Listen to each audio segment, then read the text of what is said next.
So before I jump into today's topic of secrets of project management software selection, I want to tell you a little story of reality. This is actually the fourth time I'm recording this video, and I've had to switch to my camera. So I think I'm trying to, apparently the world wants me to experience practicing on my camera because Loom has not worked today for me at all, and that's what I use.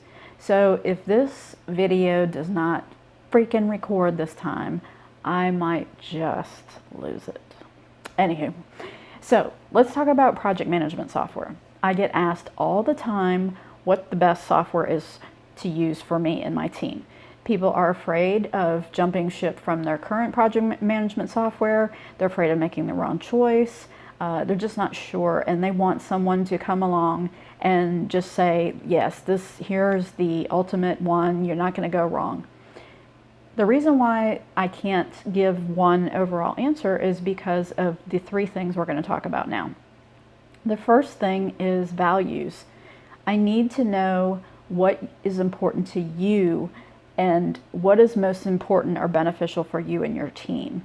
It doesn't really matter what software I think is great if what's important to you wouldn't be covered by that software. It doesn't matter what your friends are using, what your mentors, your colleagues. Those are all great sources of ideas for project management software to consider. But when it comes down to it, the values of what's beneficial to you is really what matters most. So take the time to think about that and make some notes on what you really need the software to do. The second thing is visual cues. People read, write, do.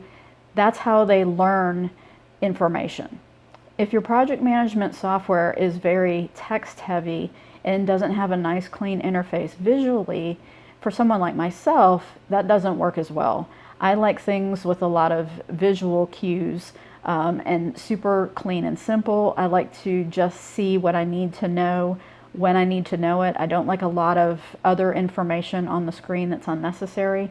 I find some softwares are very text heavy, so even though they might be very popular, they don't really work for me. So thinking about the visual cues of when you're in software and what the interface is like can also be a big difference for people when they're using it day to day.